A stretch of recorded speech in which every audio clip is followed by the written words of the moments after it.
Est-ce qu'il y en a qui sont parents de même sexe? Hein? Il y en a pas. Bah, ça existe. Aujourd'hui, tu peux te marier avec quelqu'un et il y a plusieurs types de familles. Tu vois? Des mères qui se retrouvent avec leurs enfants à la piscine, à la plage, elles sont presque dénudées, se promenant presque nues. Et on veut nous dire que le monde a évolué. Voilà pourquoi est-ce que les pères de famille violent leurs enfants. Violent leurs enfants. On a cru qu'on a changé la parole de Dieu. La Bible dit, c'est vantant être sage, mais ils sont devenus fous.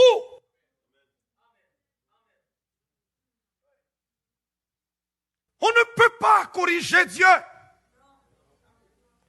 Tout ce qu'il a fait, il l'a fait avec sagesse.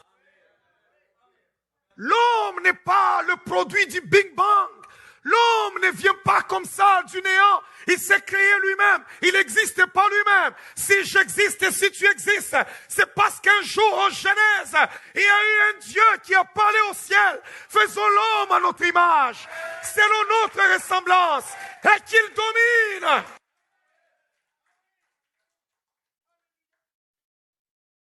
Il a créé tous les animaux en prononçant juste une parole. Mais c'est lui qui a fait le temps. C'est lui qu'on appelle l'Éternel. Avant de créer l'homme, il a parlé. Faisons l'homme maintenant à notre image. Ça sera mon chef-d'œuvre. Qu'il soit comme nous, qu'il domine. Et nous sommes les plus intelligents de toutes les créatures de Dieu. Wow. Les plus intelligents. On peut bon nous montrer par des scientifiques que nous venons des têtards, nous quittons là-bas, nous avons évolué, on est devenus des homo sapiens. Je n'ai jamais été homo sapiens et mes ancêtres n'ont jamais été d'homo sapiens. J'ai été créé et le premier homme sur terre, mon grand-père, c'est Adam.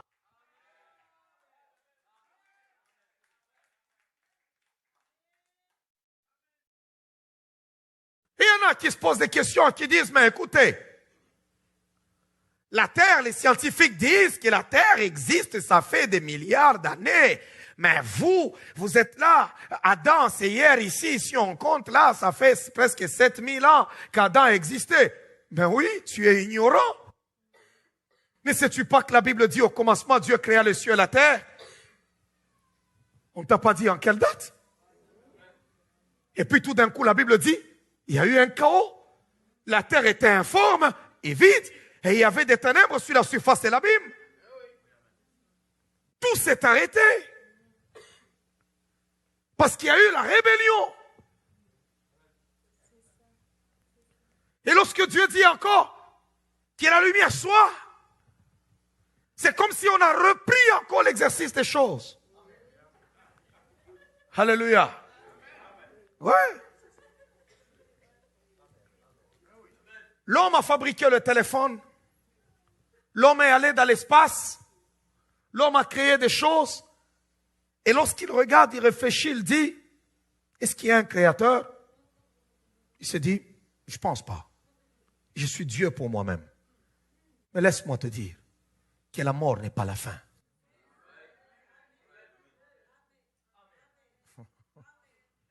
Alléluia. Même tout celui qui se dit athée, qui renie l'existence de Dieu, quand il meurt, il se rend compte que ce n'est pas la fin. C'est là qu'il rencontre celui qui a créé le ciel et la terre. Celui qui s'appelle Je suis. Être officiellement de genre neutre, c'est désormais possible en Australie. Mercredi, la plus haute juridiction du pays a décidé qu'une personne pouvait être légalement définie comme étant de genre non spécifique, ni homme, ni femme. It could be an intersex person, it could be a transgender person, it could be someone whose identity is neither male nor female. But the really important thing is that it's about personal identification by that person. Cette décision prise à l'unanimité par les juges de la Haute Cour vient débouter un appel déposé par l'État de Nouvelle-Galles du Sud. Un conflit l'opposait depuis 2010 à un résident de Sydney, Nori, qui réclamait la création d'une troisième catégorie. I'm overjoyed that it's happened, and it's happened so swiftly and decisively. It's been a long time from start to end, but this is a great outcome. And also it's good now that it's Australia-wide, not just New South Wales. Pour être reconnu de genre neutre par la loi et l'état civil, il faudra tout de même fournir aux autorités un dossier médical. Pourquoi? Pourquoi de demander aux représentants d'un peuple de voter pour que deux hommes couchent ensemble? Mais je ne vous comprends pas, mes frères. Quel est votre problème? Si tous les garçons se marient de nouveau ensemble et toutes les femmes se marient ensemble, comment on va faire des enfants? Ataranzam, vous ne vous fatiguez pas. On est fatigué de plaider. Lorsque je regardais Obama pendant son mandat, chaque fois qu'il en avait l'occasion, c'était une voix qui parlait pour l'homosexualité. C'est ça la statue de Nebuchadnezzar. Cette voix doit parler. Deux fois aller jusqu'à menacer certains pays. Si vous refusez, on va vous couper des subventions. Vous devez accepter ça. Vous devez vous prosterner. Aujourd'hui, ça devient même un débat dans l'église. Les chrétiens commencent à débattre à propos de l'homosexualité. Mais écoutez, c'est clair. Ce n'est pas un sujet de débat. C'est clair dans la Bible. Vous voulez qu'on fasse quoi de la Bible? Paul le dit même que les efféminés n'hériteront point le royaume de Dieu. C'est clair. Pourquoi on doit faire un débat pour des choses qui sont claires? Pourquoi? Pour satisfaire les hommes? Pourquoi les autres commencent à dire non, on doit étudier ce cas-là? Étudier quoi? S'il a étudié, Dieu n'allait pas détruire Sodome. Si les homosexuels ont la place dans l'église, alors Dieu doit se repentir d'avoir brûlé les gens de Sodome.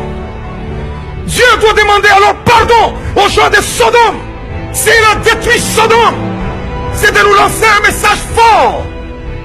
Que même dans les générations futures, l'Ancien Testament est une ombre des choses à venir. Pourquoi Dieu doit détruire les autres, mais aujourd'hui les tolérer? Alors Dieu doit se repentir et demander pardon aux gens de Sodome. C'est la parole de Dieu. Un homosexuel ne va pas entrer au ciel. C'est dégoûtant. C'est contre nature. L'amour entre un homme et une femme, c'est ça même la beauté. C'est ça même le plan de Dieu. Parce qu'il y a la continuité de la vie.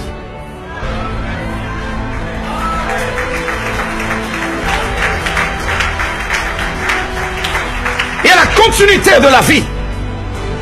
Vous ne pouvez pas donner vie. Vous pouvez rester ensemble jusqu'à l'infini. Vous ne pouvez pas donner vie. Et on vient maintenant dans l'église. On fait pression sur les hommes de Dieu. On fait pression sur l'église. Ça devient des débats. Il y a des gens qui entrent là-bas. Je vais financer ton église. Bon, maintenant, si tu refuses, ça on ne donne pas. Garde ton pognon.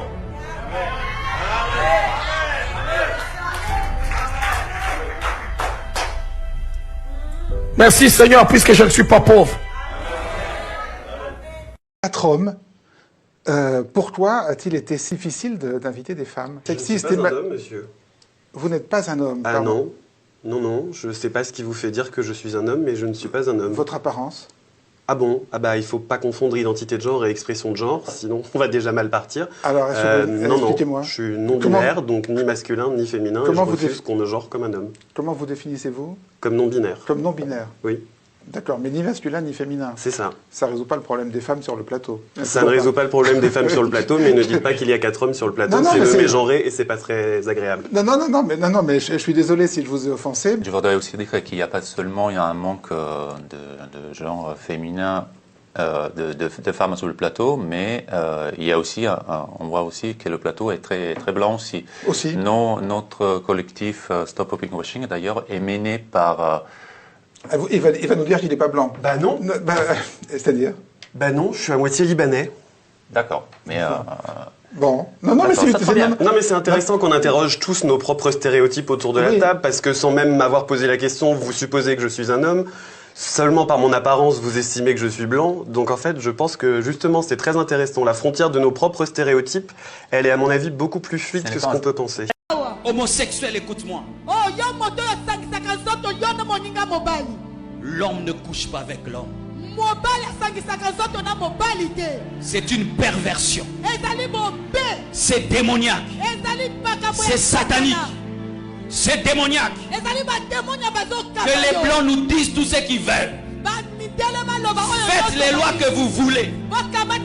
Dans toutes les nations développées, nous prêcherons contre l'homosexualité. Vaut mieux manquer de maisons qu'être homosexuel. Vaut mieux marcher à pied qu'être homosexuel.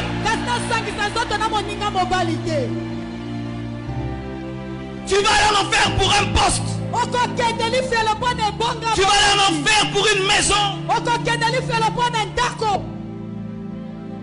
Un beau garçon comme toi.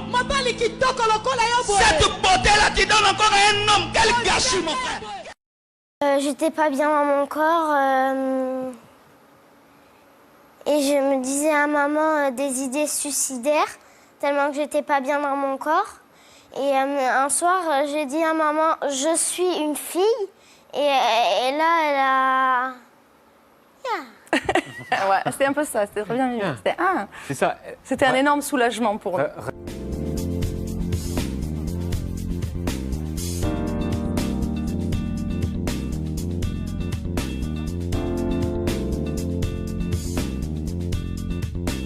Je répondrai d'abord que Lily n'a fait aucun choix. Ce qu'elle ressent, elle ne l'a pas choisi.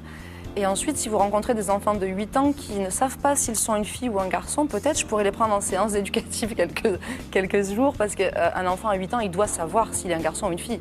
Même à 3-4 ans, si vous avez des enfants autour de vous, demandez-leur t'es un garçon ou une fille, ils vont vous le dire tout de suite.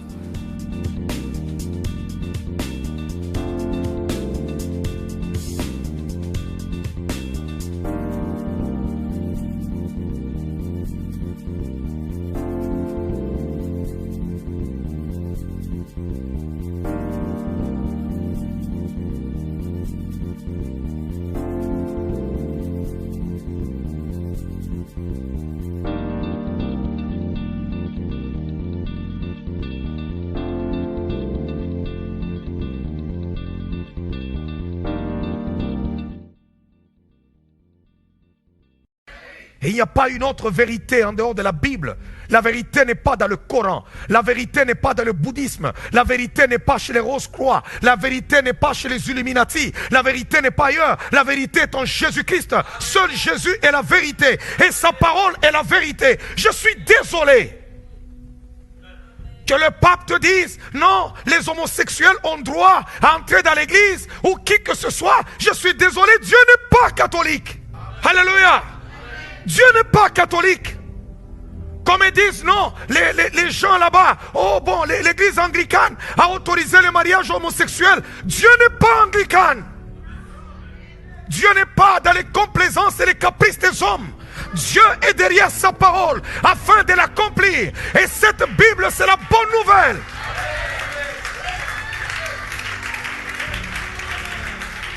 Puisqu'il y a des gens qui peuvent être troublés. Oh non, le pape a dit, le pape a dit. C'est quoi si le pape a dit? Je m'en fous, le pape c'est un homme de chair et de sang. Et demain il mourra. Et Dieu n'est pas catholique. Je suis désolé. Dieu n'est pas catholique. Non, il y a un bishop américain qui a parlé. Dieu n'est pas américain. Même si un homme avait une méga church et il a une foule de 30 000 personnes, il parvient à parler. Il ne peut pas changer la véracité de la parole de Dieu. Parce que Dieu n'est pas américain. Paul dit, j'ai posé les fondements comme un sage architecte. Que chacun de vous prenne garde de la façon dont il bâtit dessus. Il y a des fruits qui démontrent la repentance. On ne peut pas être chrétien et vivre comme si on était païen. Et on veut défendre n'importe quoi pendant qu'on a goûté aux choses de l'esprit. La première des choses que le Saint-Esprit fait dans notre vie, il glorifie le Fils de Dieu. Quiconque invoque le nom du Seigneur, qu'il s'éloigne de l'iniquité. Parce qu'on va trouver des gens, non, le pape avait fait une déclaration, ou bien tel homme de Dieu avait parlé, et ainsi de suite. Dieu n'est pas québécois, Dieu n'est pas américain, Dieu n'est pas africain. Non, non, Dieu est là. Et je crois que ça, c'est la parole de Dieu. C'est la parole de Dieu. Elle est soutenue par Dieu lui-même. Je m'en fous de ce que les hommes peuvent falsifier pour introduire, je ne sais pas, leurs pensées ou pour mettre à l'aise, je ne sais pas, leur corruption dans la maison de Dieu. Mais ils ne sont pas Dieu. La seule chose qui peut convaincre une personne, c'est la parole. La prétention de l'Église catholique à monopoliser Dieu aboutit à un impérialisme spirituel dirigé par le Vatican qui est inacceptable. Ce que doit porter un bracelet électronique, ce que c'est un danger pour l'humanité, c'est Belfort de la bande de faux juges qu'il y a là-bas dans ces pays. Les migrants, par exemple, sont la conséquence directe des rapports d'exploitation violents que l'Europe impose aux Africains. La France, les États-Unis, l'Angleterre, l'Union européenne, tous ces gens-là ne sont plus dignes de parler dans le monde si ce monde-ci peut être appelé un monde civilisé. Il y a un océan de sang dans lequel nage le Dieu catholique. C'est un Dieu violent, extrêmement violent. Il ravage des vies, il ravage des pays, il ravage des nations. La Cour pénale, c'est une cour luciférienne, satanique. L'ordre international est encore construit sur le sceau de la primitivité, géré par des primitifs, des sauvages, des criminels. Historiquement, le christianisme est africain. Ce qu'il faut, c'est un vaste mouvement de décolonisation radical. Même aller jusqu'à la rupture avec l'autre. Si les Africains continuent à croire qu'un pape, un évêque représente Dieu, ça montre un degré de colonisation mentale à faire pleurer. Qui a mandaté M. Macron, Biden, Obama, les Clinton, les familles de criminels, Netanyahu, le Boris Johnson, Madame Lagarde, M. Lagarde, et les autres, tous ces nationales, tous ces clics de criminels-là, qui les a mandatés?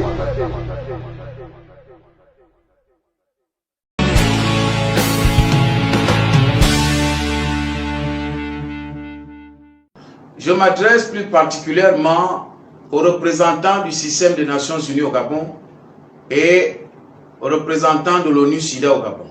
À commencer par le représentant du système des Nations Unies au Gabon, que nous savons bien que les Nations Unies, au sujet de l'homosexualité, n'ont jamais pris une résolution qui intime l'ordre ou qui impose à un État souverain quelconque, n'est-ce pas, la ratification pour la pratique de l'homosexualité. Ça n'existe pas. Donc ne venez pas faire que quand, comme vous êtes fonctionnaire des Nations Unies, vous venez raconter des balivernes parce qu'on vous a tendu un micro. Vous dites que vous êtes Irlandais. L'Irlande n'est pas le Gabon.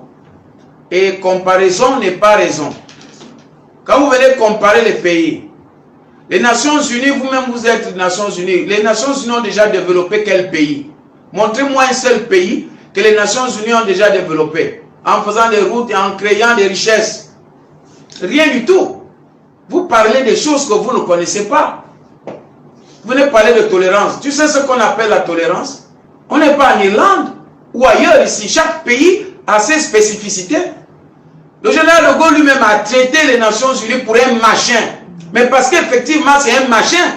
Quand un sage traite une organisation de machin, c'est parce que nous tous, nous pouvons voir que c'est un machin. Un truc truffé de PD, comme vous. Et vous pensez que ça doit devenir une règle générale. Notre constitution reconnaît la discrimination raciale, ethnique, religieuse et de sexe. Mais pas d'orientation sexuelle. Vous étiez quand le Gabon a été créé. Regarde-moi les gens comme ça. Parce qu'on t'a donné un micro, tu es représentant des Nations Unies. Les Nations Unies, c'est quoi? Vous n'avez aucune envergure. Vous pensez que les Nations Unies influencent qui? Vous commandez qui? Ou bien que votre opinion compte sur quoi? Il y a eu plein de problèmes dans les pays africains. À quel niveau vous les réglez? Si ce n'est toujours les magouilles, toujours. L'Afrique a besoin de démocratie. À quel niveau les Nations Unies ont apporté la démocratie en Afrique? C'est ce qu'on appelle modernisation. Tu es un Irlandais. Et vous venez parler de modernisation au Gabon.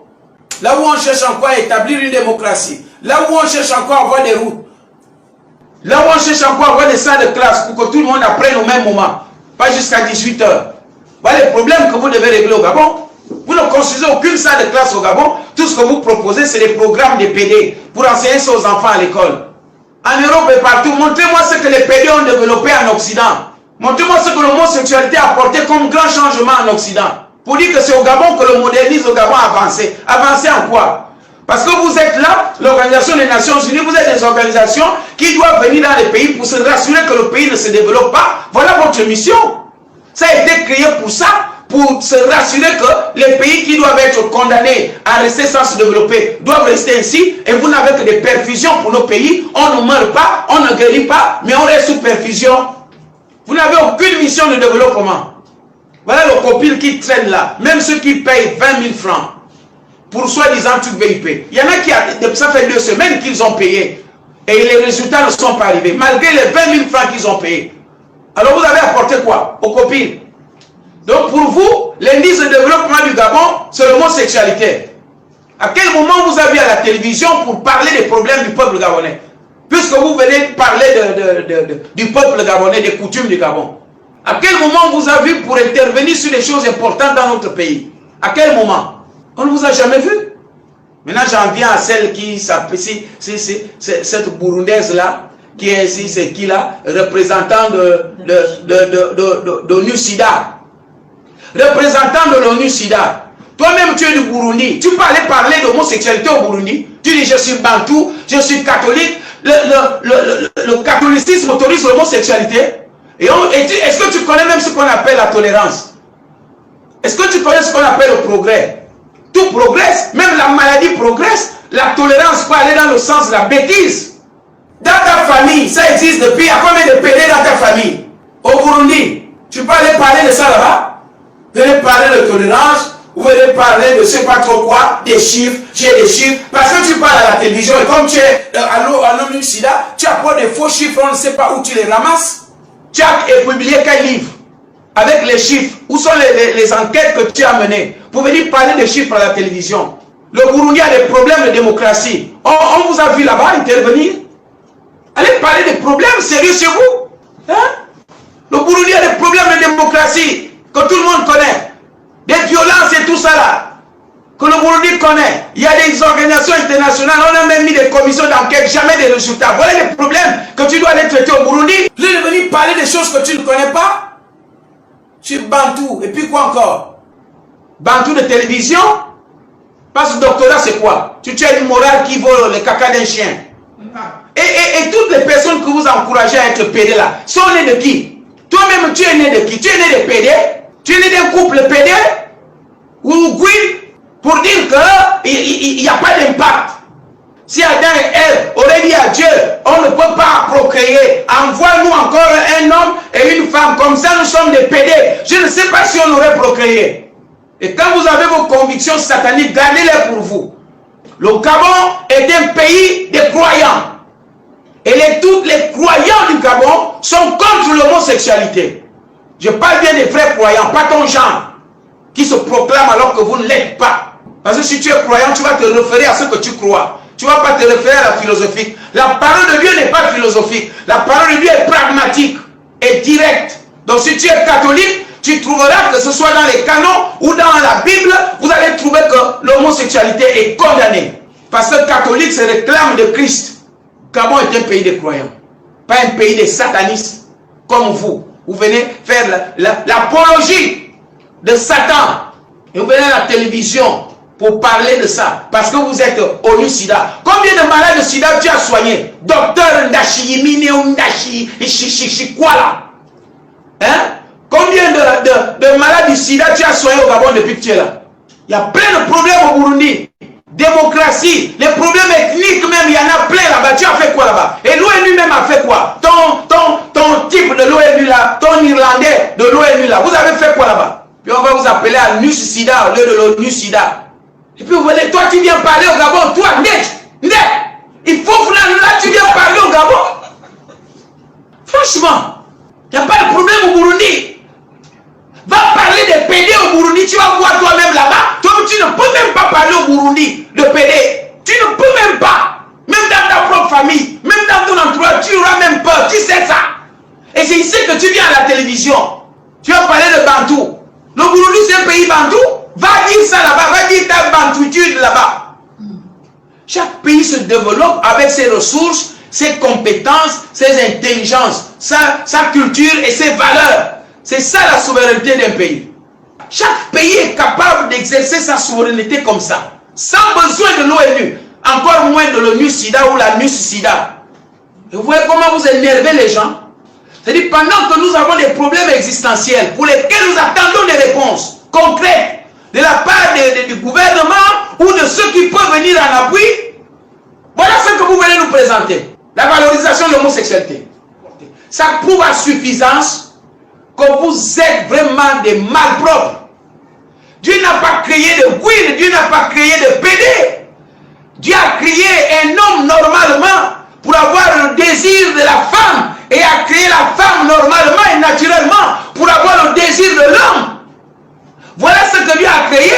Et tous les dérèglements qui arrivent dans la vie de l'homme ne proviennent que de Satan, sous impulsion démoniaque et démonogène.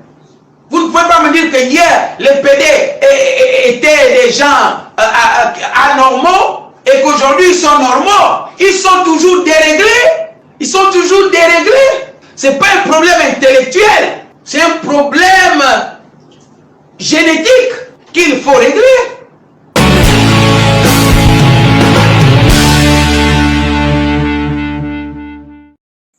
Attends, ça c'est quel comportement ça?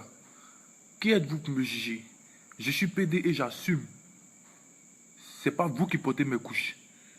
Que celui qui n'a jamais mouru un garçon lance la première pierre.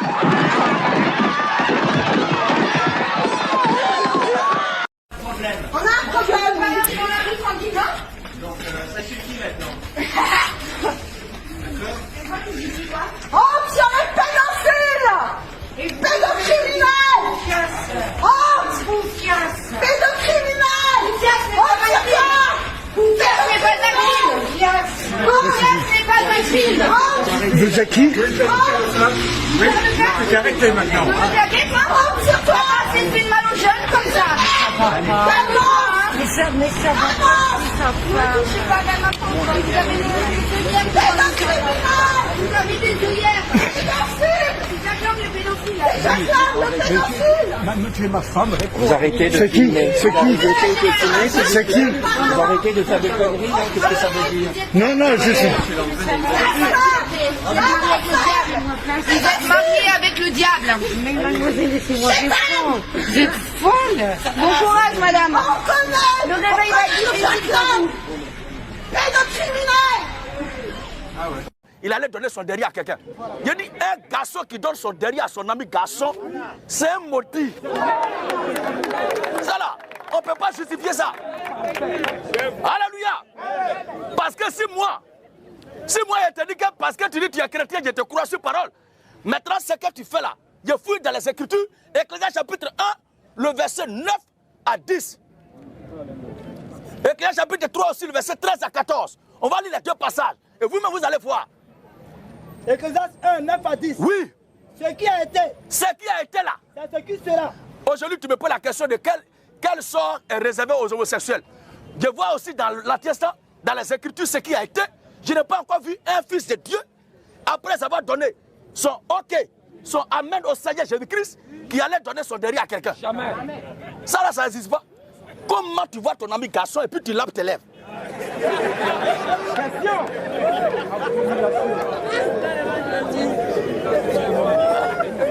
Alléluia. Regardez un peu, frère. Dans la vie là, même n'étant pas chrétien entre nous, souvent quand quelqu'un fait quelque chose, on dit, c'est vrai que tout le monde déconne, mais lui, mais ça là quand même, aïe. Vous voyez un peu, non? Ça là, nous tous on déconne, c'est vrai, mais là où il est, quand même, lui aussi, il est allé loin. Quand on dit il est allé loin, ça veut dire que ce qu'il est en train de faire là n'est pas naturel. Mais c'est la manifestation d'une force suprême qui est en train de l'agiter. Donc un homosexuel qui dit qu'il est chrétien, c'est un maudit. Je vois des pasteurs homosexuels qui s'embrassent. Et comme le peuple est troublé, scandalisé, les critiques, les jette des paroles, il dit, la Bible dit, malheur à celui qui s'attache à l'homme de Dieu. Mais vous êtes maudits. Vous, votre oinceau là, vous avez pris ça. Derrière de qui? Même Satan, lui-même, votre père n'est pas allé vers Adam, mais il est allé vers Ève. Parce que la jouissance profonde, c'est entre l'homme et la femme.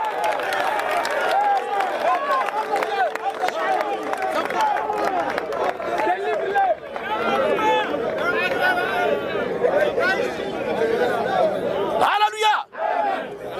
Alors, si moi-même, Si moi-même dans mon assemblée, quelqu'un dit qu'il est baptisé, on apprend qu'il donne son doria à son ami garçon, mais tu es un homme à chasser, parce que la Bible me donne le droit, tu es un danger potentiel.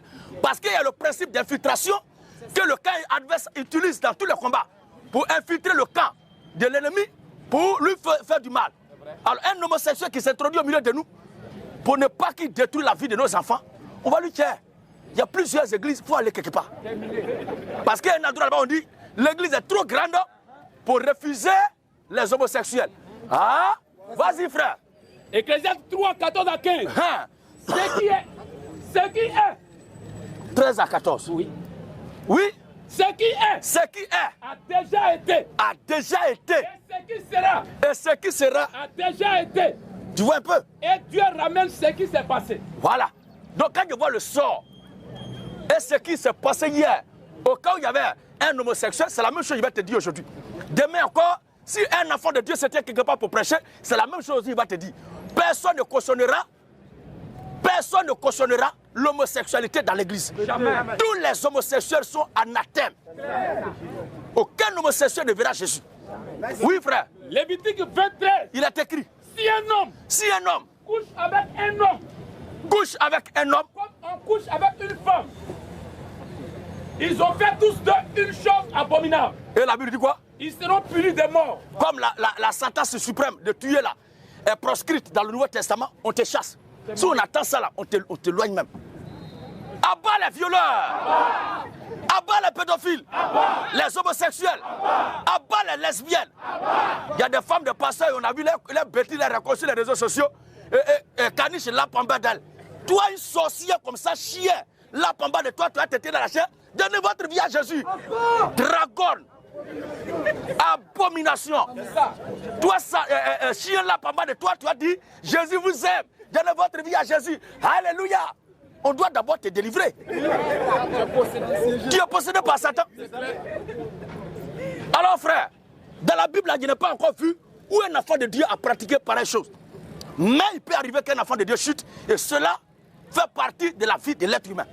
Mais la chute de l'enfant de Dieu a les limites. C'est clair. C'est pourquoi Dieu les a livrés à des passions infâmes, car leurs femmes ont changé l'usage naturel en celui qui est contre nature. Et de même, les hommes abandonnant l'usage naturel de la femme et se sont enflammés dans leurs désirs les uns pour les autres, commettant homme avec homme des choses infâmes. C'est dans l'épître aux Romains.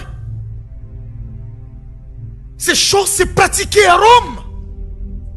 Et Paul écrit aux Romains, ne vous conformez pas au siècle présent. Ne vous conformez pas. Alléluia. Ne vous conformez pas. Il faut enseigner cela à nos enfants. Même à l'école de dimanche. Leur dire qu'un homme et un homme ne peuvent pas se marier. Une femme et une femme ne peuvent pas s'aimer. Le mariage, c'est entre l'homme et la femme. Ce sont des passions infâmes. Comme la Bible le dit. Tu peux m'enfermer 100 ans avec un mâle. Comment je pourrais avoir des désirs sur ce mâle? Comment? Comment est-ce possible?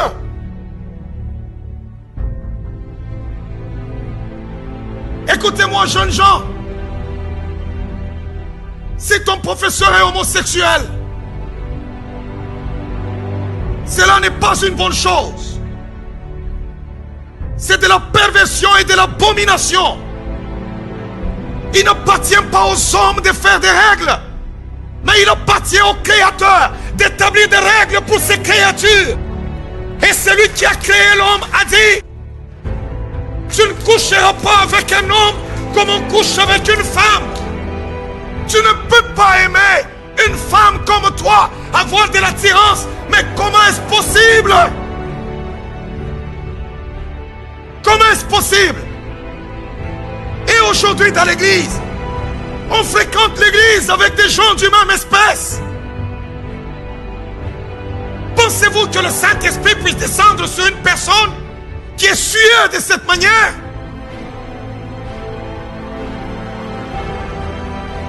Tu dois dire au monde. Bye bye. Bye bye au monde. Est-ce que quelqu'un m'entend? Tu dois dire au monde, non. Satan, tu m'as menti hier. Mais aujourd'hui, je connais la vérité. Je ne retournerai pas vers les choses du monde. Mais je vais embrasser le Christ. S'il faut que les gens me trouvent anormal, ils me trouveront anormal. Mais je vais embrasser le Christ. Dites-le à vos enfants, ne vous gênez plus. Dites-leur, écoutez. Tu es un homme, sois fier d'être homme. Tu es une femme, sois fier d'être femme. Quand je parle à mes filles, je leur communique cette fierté dès le bas âge d'être fille. Et à mon fils d'être un homme. C'est Dieu qui a choisi ton sexe. C'est Dieu. Je suis fier d'être homme et de prendre soin de ma famille.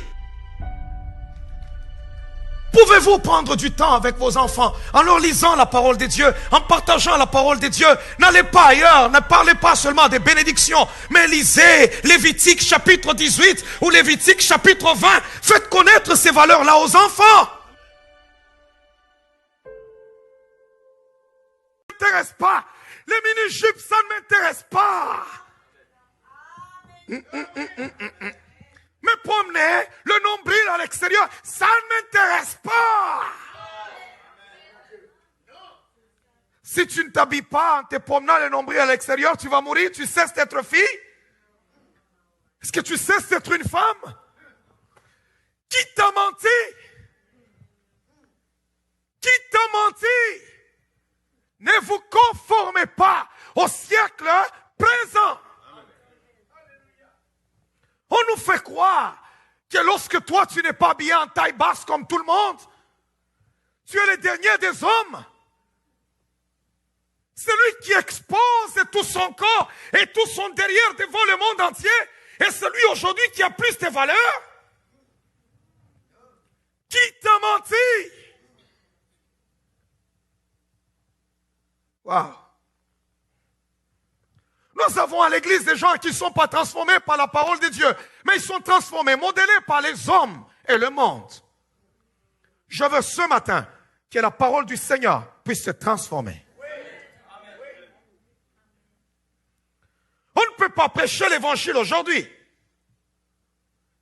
On ne peut pas dire aux hommes, écoutez, il y a des versets bibliques qui disent, enfants, obéissez à vos parents.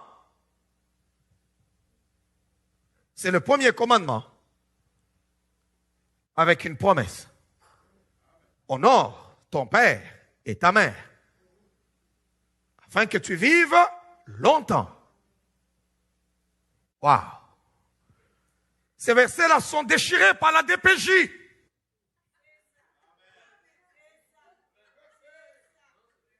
Détruits carrément par la DPJ. Combien des enfants qui menacent leurs parents? Combien d'enfants rois n'avons-nous pas dans les maisons?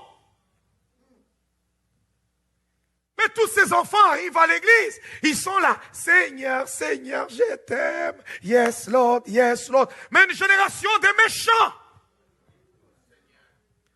Honore ton père. Honore ta mère. Et il y a une bénédiction attachée à cela.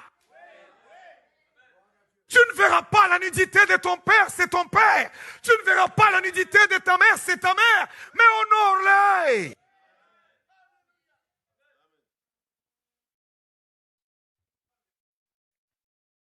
Combien de gens qui ferment des coups de poing, qui menacent leurs parents?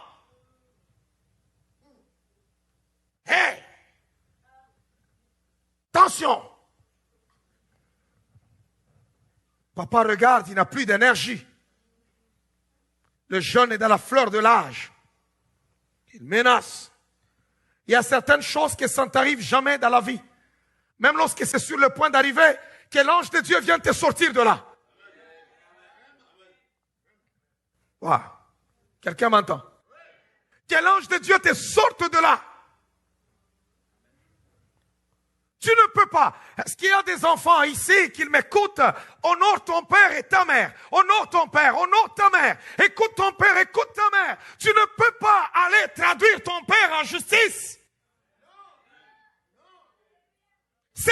contre nature, c'est contre nature.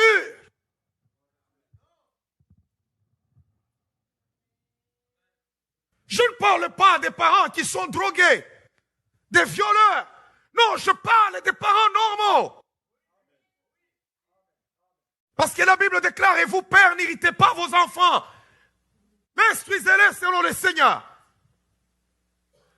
Aujourd'hui, il suffit un petit rien. Toi qui fais du mal à ton père, tu seras aussi parent.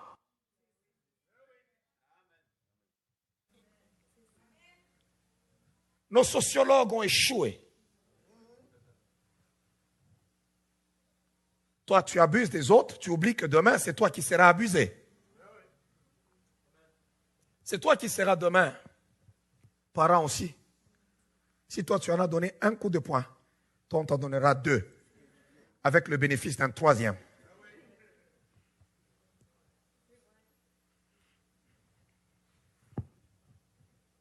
Les gens n'aiment pas de tels messages.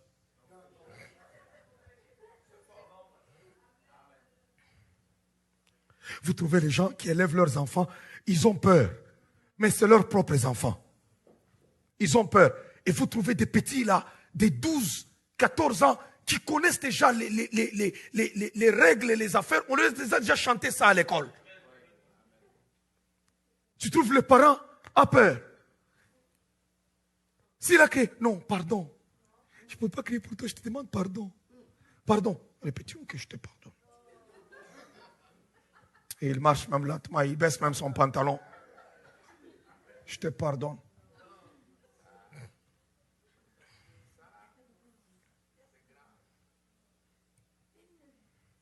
N'élevez pas vos enfants selon le monde. Élevez-les selon la parole de Dieu. Vous trouvez un parent en train de pleurer. C'est quoi? Non, c'est Fabrice, il n'écoute pas. Tu regardes Fabrice, il a 10 ans. Fabrice, il a 10 ans, Fabrice. Si ton nom, c'est pas Fabrice, excuse-moi, c'est juste un nom que j'ai ramassé comme ça au hasard.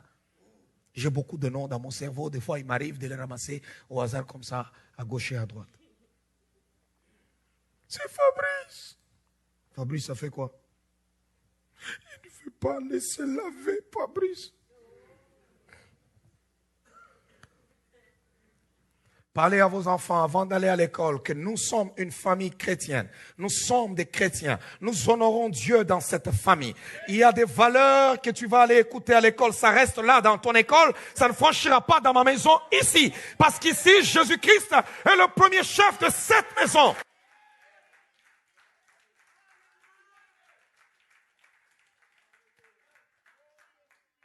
Alléluia. Ça n'entrera pas ici. Ici, c'est d'abord Jésus-Christ.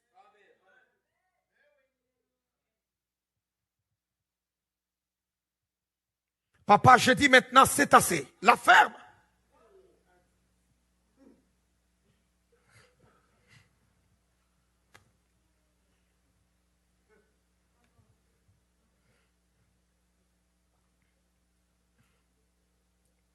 Et il s'enferme dans sa chambre. Et les parents commencent à courir derrière. Tu es un parent sorcier. Tu ne marches pas selon la volonté de Dieu. Tu es un païen. La Bible dit, instruisez-les selon le Seigneur. Wow. Quelqu'un m'entend?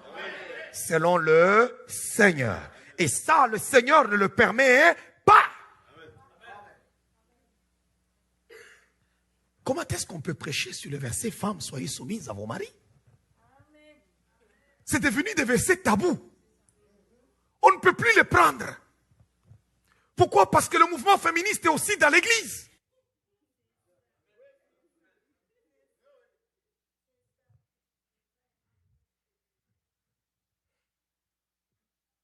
Ils sont là en train de regarder.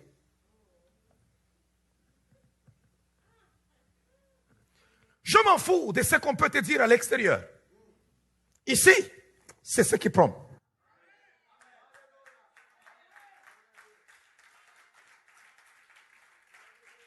Vous ne pouvez pas prendre deux capitaines, les mettre ensemble et dire conduisez l'avion. Même dans l'avion, il y a un capitaine et l'autre c'est son assistant. Même dans un bateau, il y a un chef, même dans une voiture, il y a un seul conducteur. Et l'autre, il aide le conducteur. Vous ne pouvez pas avoir une voiture avec deux volants. Vous dites à l'autre tourne à gauche, à l'autre tourne à droite. Même dans vos propres entreprises, il y a un seul chef, un seul PDG. Mais lorsqu'on entre dans la famille, c'est là qu'on dit maintenant, tous vous êtes égaux. Voilà pourquoi il y a des divorces chaque matin. Se vantant être sages, mais ils sont devenus fous.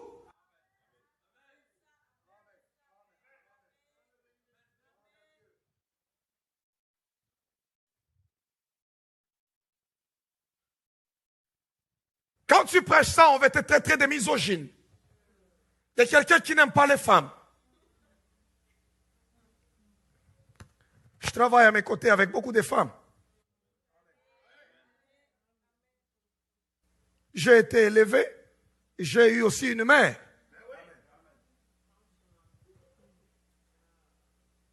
Alléluia. J'ai eu une femme. Tiens-toi d'abord, on va te voir. C'est ma femme.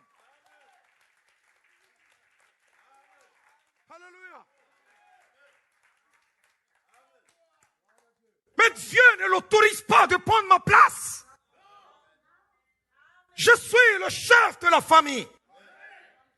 C'est Dieu qui me l'a donné. Oh. Ma femme doit l'accepter avec joie.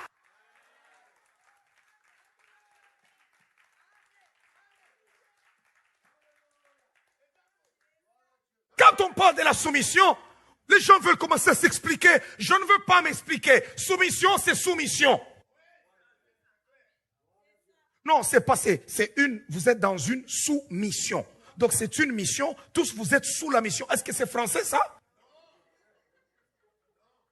Allez lire dans le dictionnaire Larousse. Allez lire. Dans Robert. C'est pas la vraie définition. C'est ce que les serviteurs de Dieu veulent donner. Pourquoi? Parce qu'ils se sont adaptés au siècle présent. Et on veut apporter aux gens des choses qui ne sont pas vraies, qui ne sont pas l'évangile. Combien de couples qui tiennent aujourd'hui? Combien? Si nous venons à l'église ici, et tous nous sommes pareils, il n'y a plus de pasteurs. Tous on est nos propres pasteurs. Chaque personne fera un programme.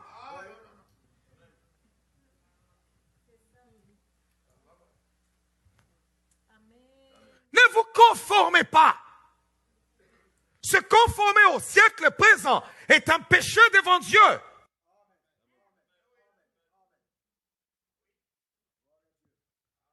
Il y en a, il suffit qu'on lui dise tout simplement, non, femme, soyez soumise. Et pense que non, on va lui enlever sa vie, on va l'écraser, et il va vivre, je sais pas, comme dans un monde préhistorique.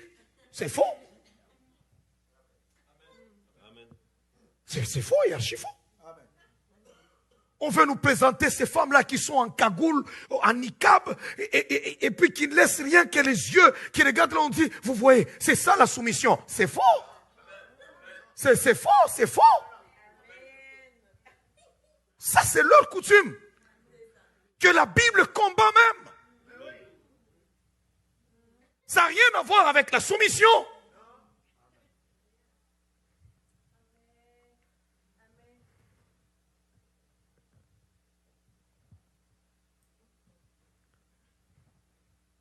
On vous lit déjà vos droits. Lorsque vous allez à l'état civil, vous voulez vous marier.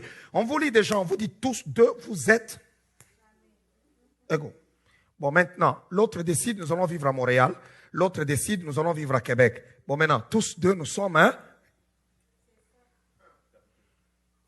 Ouais. C'est fini. Le couple meurt. Regardez comment est-ce qu'ils sont malheureux lorsqu'ils ont des enfants. Et après, ils doivent se séparer. Alors l'enfant se retrouve à gauche. Il se retrouve à droite. Il se retrouve à gauche. Il se retrouve à droite. Et sa vie est déjà condamnée avant même qu'il ne puisse la commencer.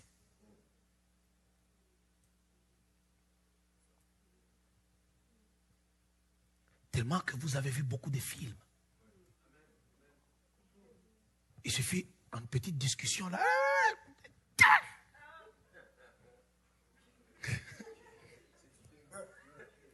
Oui, c'est le film.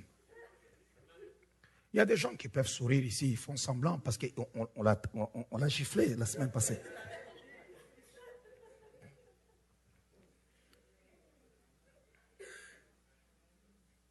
Sors d'ici, je ne veux pas te voir. Allez, sors, dégage, dégage. Et tu vois l'homme créé à l'image de Dieu, avec la gloire de Dieu sur lui, en train de courir. On l'a foutu dehors. Je vais vous expliquer un fait. Je suis en train de donner un enseignement très sérieux. Ne vous conformez pas au siècle présent. Regardez, le siècle présent, c'est ce qu'il a fait. Et regardez aujourd'hui, il n'y a pas de gens heureux dans le mariage. Parce que l'ennemi veut renverser tout ce qui est le fondement des dieux. Il le renverse. Quand vous trouvez des gens normaux, ils ne veulent même plus se marier. Les hommes ne veulent même plus s'engager en mariage. Ils disent non, je vais aller vivre un cauchemar là-bas. Mieux vaut qu'on vive en conjoint de fait. La journée où je vais me sauver, je me sauve. Maintenant, ils ont détruit le mariage. Mais ce sont les homosexuels qui s'élèvent maintenant. Et qui, eux, ils réclament le mariage. Donnez-nous le mariage. Waouh! Seigneur Jésus. Vous dites que vous rejetez Dieu. Mais vous voulez le mariage parce que le mariage, c'est une institution divine. C'est pour se moquer de Dieu. Aujourd'hui, on ne peut pas parler contre l'homosexualité dans l'église. Pourquoi? Parce qu'il y a des gens qui ont un oncle qui est homosexuel, un frère qui est homosexuel, un fils qui est homosexuel. Alors quand ils entrent à l'église, on leur dit les homosexuels iront en enfer. Et la personne dit non, non, non, pasteur, il ne faut pas dire ça parce que j'ai un oncle qui est homosexuel. Je suis désolé, il va aller en enfer.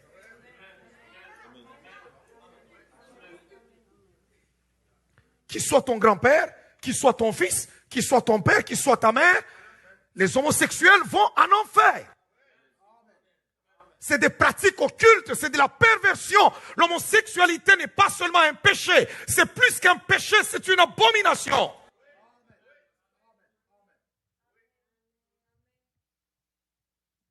Est-ce que vous vous êtes posé la question? D'ici 10 ans, les enfants qui grandissent aujourd'hui, quelle sera leur vie? Parce qu'on a introduit dans toutes les émissions, dans tous les films. C'est en tant que chrétien, vous n'êtes pas ferme. Ce sont vos enfants qui reviendront à la maison avec ces bêtises. Vous imposez cela. Que Dieu garde nos enfants contre ces fléaux des ténèbres.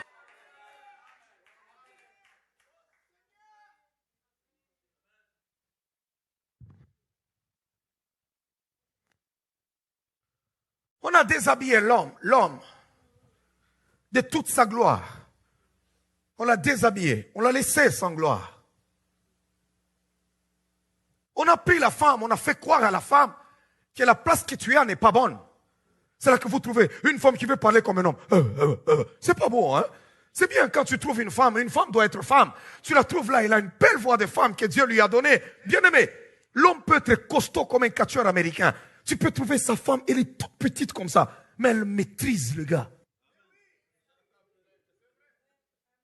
Mais je vous dis, elle le maîtrise et quand elle voit, chérie, ça va. Pourquoi? Parce que Dieu a tout balancé. C'est agressif là. Quand toi tu es là-bas, tu trouves une femme. Tu es parti où?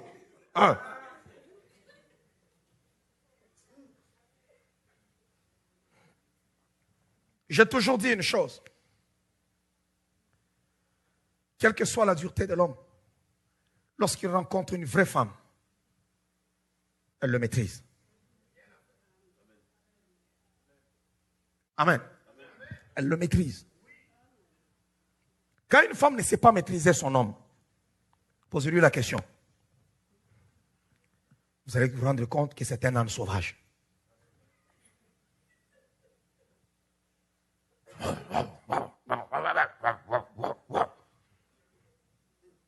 Et puis ça se termine là. Attends, tu vas voir toi. 9-1-1. S'il te plaît, ne fais pas ça. C'est toi qui m'as provoqué. Tu vas voir, Roger, tu vas aller en prison. Violence. Et puis le dimanche, tu es là. Seigneur.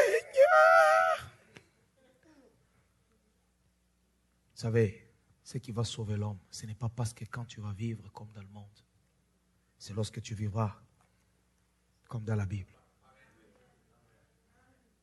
Alléluia. La parole de Dieu. Combien de gens qui ont des enfants ici qui ne peuvent pas leur dire, un enfant peut être là, il a 10 ans, il a 12 ans, il a 15 ans, il a 16 ans. Tu es son parent, tu ne peux pas lui dire, toi viens, allons à l'église. Il va te résister. Allez où? Dans vos histoires là, je ne peux pas aller. Mais il habite chez moi. Il mange dans les frais généraux. Il dort dans les frais généraux. Il se lave dans les frais généraux. Il a même des cure-dents dans les frais généraux. Les parents ont perdu toute autorité. Dépouillés. Et ils ne savent plus maintenant si un enfant est gentil, à moins qu'il ne soit bon. Ça passe. Ceux-là qui veulent jouer au malin, c'est compliqué. Parce que tu ne peux plus le maîtriser. C'est devenu impossible. Les femmes qui veulent bâtir leur mariage, ok. Mais si tu tombes sur une qui ne veut pas bâtir son mariage, et qui a des amis qui peuvent lui chuchoter à l'oreille, comme le serpent a chuchoté à Ève, c'est fini.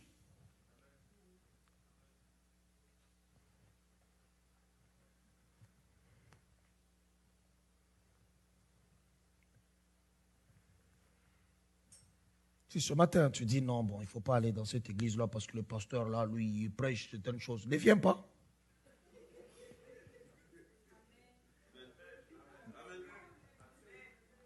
Ici, je prêche une parole sans complaisance.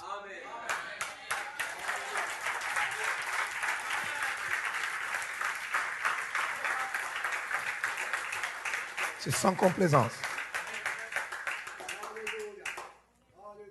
2 Timothée, chapitre 3. 2 Timothée. L'heure est allée trop vite, je ne suis même pas encore entré dans mon message. J'étais juste à l'introduction.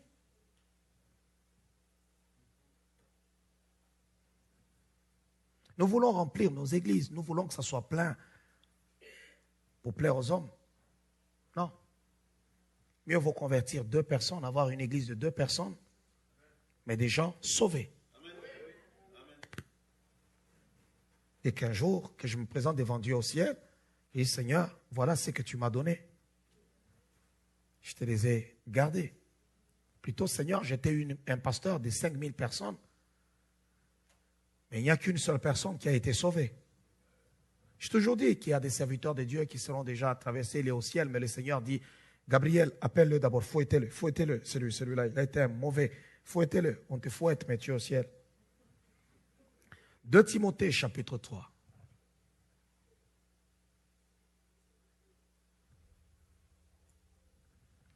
Lorsqu'on dit à une personne, en ces lieux, tu vas rencontrer le président Obama, ou bien tu vas aller rencontrer le premier ministre Trudeau, ou je ne sais pas, Philippe Couillard, vous allez trouver la personne pourra s'habiller très bien, avec pudeur, pour aller rencontrer le premier ministre.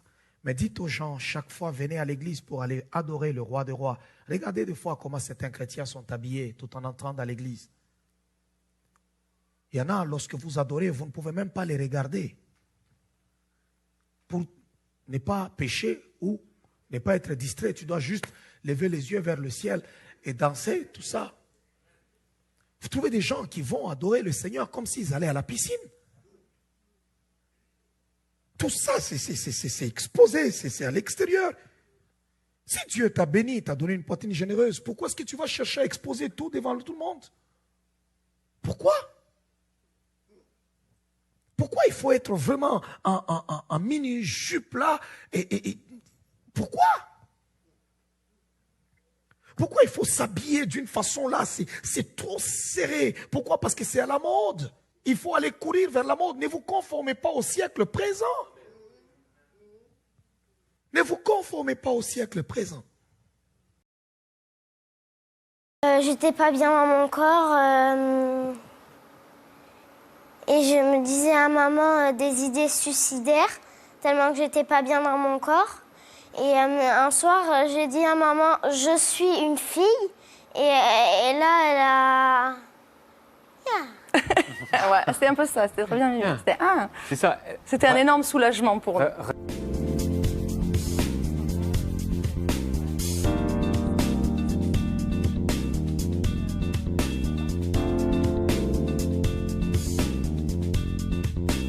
Je répondrai d'abord que Lily n'a fait aucun choix. Ce qu'elle ressent, elle ne l'a pas choisi. Et ensuite, si vous rencontrez des enfants de 8 ans qui ne savent pas s'ils sont une fille ou un garçon, peut-être je pourrais les prendre en séance éducative quelques jours, parce qu'un enfant à 8 ans, il doit savoir s'il est un garçon ou une fille. Même à 3-4 ans, si vous avez des enfants autour de vous, demandez-leur t'es un garçon ou une fille, ils vont vous le dire tout de suite.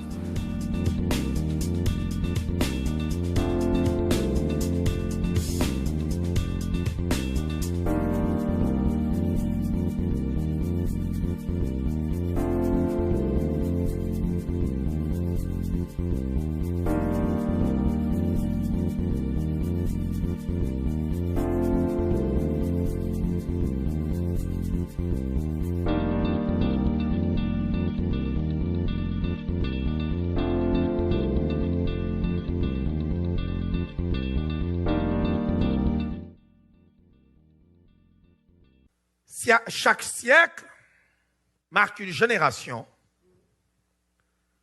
et notre siècle est la pire. La pire. Ou même l'Église a des difficultés à parler sur certaines choses. Vous trouvez que la parole de Dieu est falsifiée. L'eau de la parole, le vin de la parole est dilué. Or, lorsque nous prêchons, le vin de la parole ne doit pas être dilué. C'est ce qui enivre les gens de l'amour de Dieu. Si le vin de la parole est dilué, les gens ne vont pas devenir ivres du Seigneur. Ils vont rester dans leur vie, dans leurs choses, dans le monde. Et ils ne se détacheront pas pour suivre le Christ. Voilà pourquoi ce matin, je ne veux pas diluer le vin de la parole. Je veux te donner ce vin tel qu'il est écrit.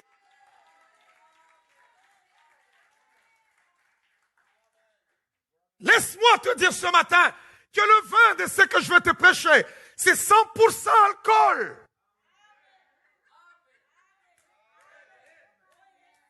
« 100%. C'est pas du 6%, c'est pas du 7 ou du 17, c'est du 100%. Donc quand tu vois,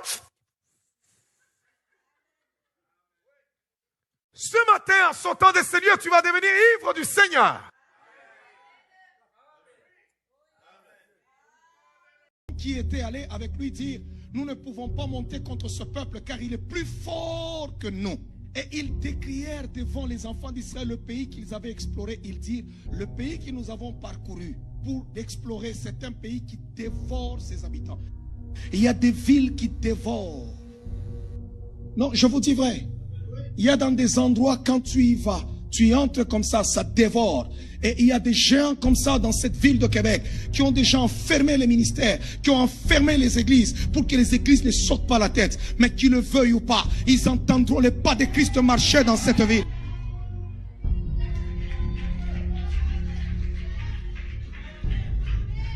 Alléluia! Voilà pourquoi je suis la cible chaque jour. Je suis la cible chaque matin. Parce que je refusais de demeurer toujours petit, demeurer dans le silence. Quand on entre au Québec, on ne sent pas la présence des hommes de Dieu.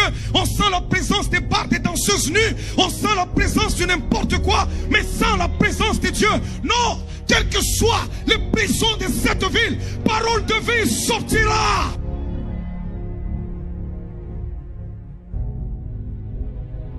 Que le diable le veuille ou pas, que les hommes le veuillent ou pas, qu'on puisse m'aimer ou me détester, je bâtirai une méga church dans cette ville.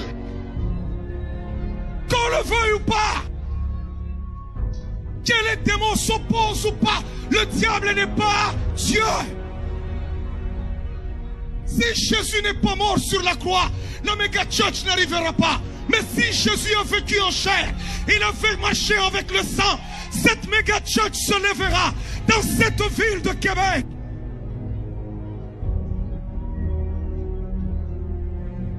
Nous ne pouvons pas vivre dans une ville où pour entendre parler de Dieu, c'est compliqué. Dans notre ville, le Québec, vous pouvez tout parler avec une personne, mais excepté Jésus. Non. Si tu veux parler Jésus, non, vous êtes des fanatiques là, et ainsi de suite. Vous pouvez causer sexualité avec une personne que vous ne connaissez pas, vous êtes normal. Vous pouvez tout faire, vous êtes normal. Vous pouvez vous promener nu, vous êtes normal. Mais une fois que vous allez à l'église, vous n'êtes pas normal. Je refuse cette prison. Je refuse cette prison. Je refuse cette prison. Je brise cette porte de fer. Nous sommes dans une ville où, partout où nous passons, il y a des églises catholiques construites qui se transforment en condos. Toutes ces églises catholiques où les gens ont déserté, vous trouvez qu'il n'y en a pas une qui a 200 places. C'est des grosses églises qui sont construites partout.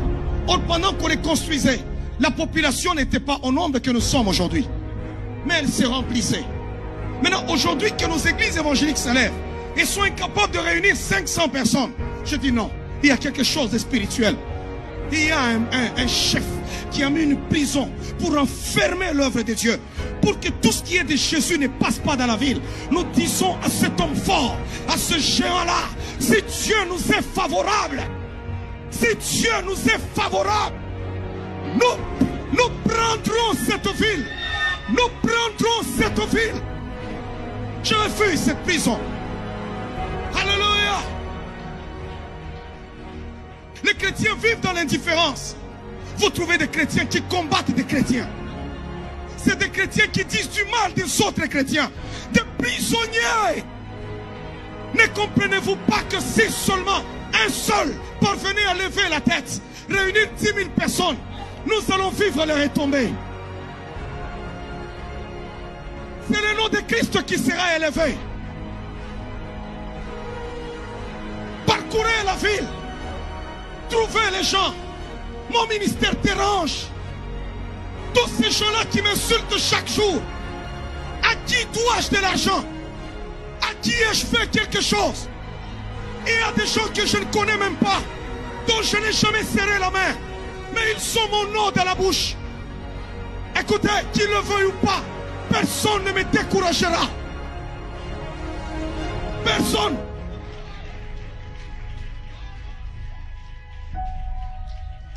Quelqu'un m'a dit, pasteur, je suis venu dans votre église. J'ai entendu parler de vous. J'ai beaucoup entendu, alors j'étais curieux. Je dis, je veux voir cet homme. Il dit, quand je vous ai vu, j'ai compris pourquoi vous êtes combattu.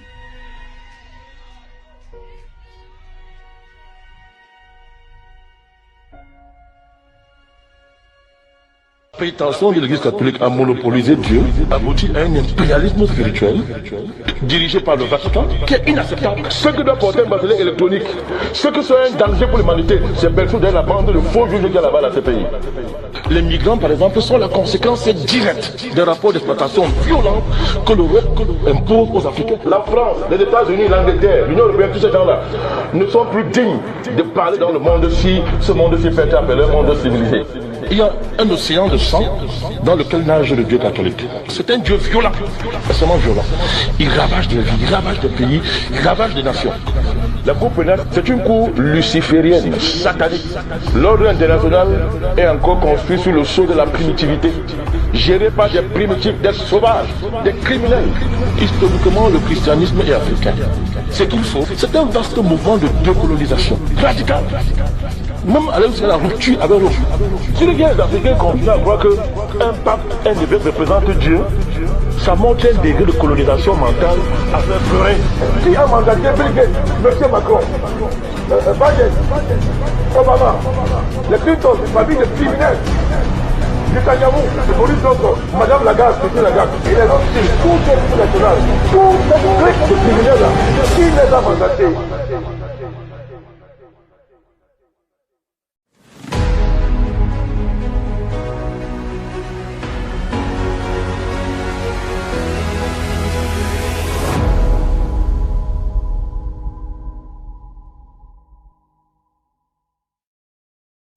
véritables serviteurs de Dieu dans notre génération, où il y a tellement, le péché a atteint son paroxysme, où nous avons le mal à gauche et à droite, où nous avons aujourd'hui, bien aimé, ça se passe devant nos yeux, où nous voyons par exemple Joe Biden qui est le président des États-Unis et qui va aller mettre comme son ministre à la santé un transsexuel.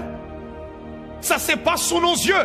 Il n'y a aucun prédicateur dans notre génération qui pourra demeurer en paix face à cet esprit-là. Tout véritable serviteur de Dieu qui aura l'esprit de Dieu sera attaqué, sera cerné, sera malmené, sera traîné de part et d'autre, à gauche et à droite. Élie dit, ils ont attaqué tous les prophètes. Et moi, je suis demeuré et ils cherchent à monter la vie. Si dans notre génération, tu es prédicateur et le monde t'aime, le monde t'accepte, le monde t'acclame, on ne te bouscule pas. Je me pose la question, si c'est le Dieu des cieux que tu es en train de servir. Je me pose la question, on fabriquera des choses contre vous, on montera des dossiers contre les véritables serviteurs de Dieu, parce qu'on voudra les décapiter, on voudra les effacer de la scène. Mais laissez-moi vous dire une chose, tu peux mourir comme Jean-Baptiste, parce que tu as déjà accompli ta mission. La seule mission que Jean avait, c'était de préparer le chemin à Christ. Une fois Jésus-Christ arrivé, il était obligé de mourir, mais les Joseph ne peuvent pas mourir. Parce que même si la femme de Potiphar parle, Joseph ne mourra pas. Pourquoi il ne mourra pas? Parce qu'il a déjà vu les étoiles, la lune et le soleil se prosterner. Et cette vision ne s'est pas encore réalisée. Tant que ce que Dieu a déclaré ne s'est pas encore réalisé, Jézabel ne vaincra pas. Jézabel ne tuera pas. Oh, il y a un homme comme Joseph qui a été attaqué par l'esprit de Jézabel. Jézabel a été capable de le jeter même en prison. Mais Dieu, par sa puissance, a sorti cet homme de la prison. Et l'a même établi premier ministre en Égypte. Parce qu'il est le Dieu d'alliance. Il n'abandonne pas ses enfants. Il n'abandonne pas ses serviteurs. Laissez-moi vous dire, ne vous laissez pas intimider. Parce que Jézabel ne gagnera pas. Si Jean-Baptiste est mort, c'est parce qu'il avait déjà fini sa mission. On peut me détruire si j'ai déjà fini ma mission. Mais si je n'ai pas fini ma mission, aucun homme ne peut détruire celui que Dieu a déjà élevé, celui que Dieu a déjà établi. Et Job pose la question, qui peut avoir la folie d'obscurcir tes desseins? Je parle à l'esprit de Jézabel. Ne tremblez pas, cet esprit est déjà vaincu. Ne tremblez pas, votre Dieu est capable. On a cherché Élie, mais on n'était pas capable de l'atteindre. Je vois mal dans notre génération, où vous voyez le péché partout, où vous voyez les gens partout, et qu'un prédicateur soit acclamé, qu'il soit aimé par le monde. Non, ils nous détesteront, ils parleront du mal de nous, ils vont chercher à monter toutes sortes de choses contre les véritables serviteurs de Dieu. Mais laissez-moi vous dire une chose, le Seigneur délivrera toujours ses serviteurs, il délivrera ses enfants. Quiconque n'a pas prosterné ses genoux devant les rois des Baal, si je prosternais mes genoux devant Baal, là en ce moment-là Jézabel aura de l'emprise sur moi. Mais si je n'ai pas prosterné mes genoux devant Baal, oh bien-aimé dans le Seigneur, le Dieu de paix délivrera, le Dieu de paix délivrera, le Dieu de paix conservera, le Dieu de paix protégera, et il te sortira de nulle part.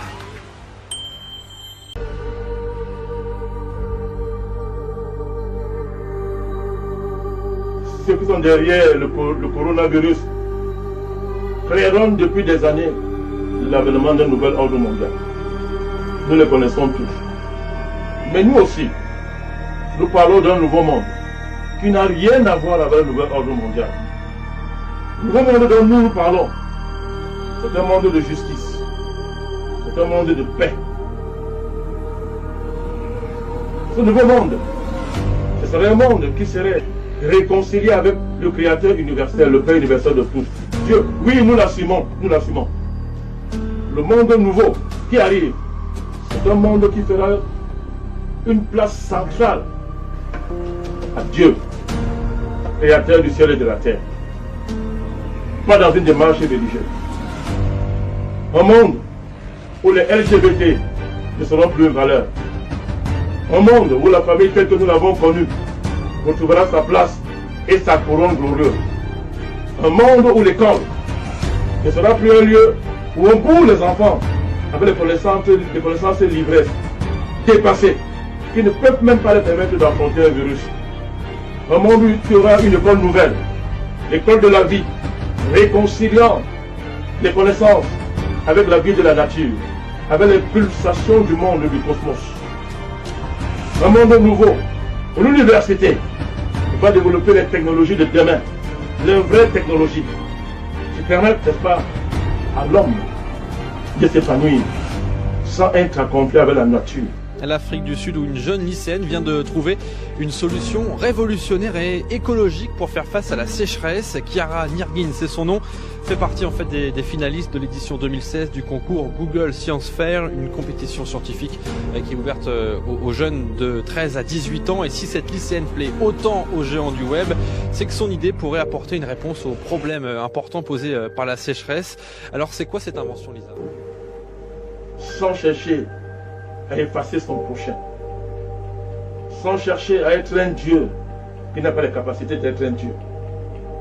Le monde de demain, qui est au cœur de notre dynamique, c'est un monde où l'homme et la femme se donneront la main pour vivre ensemble.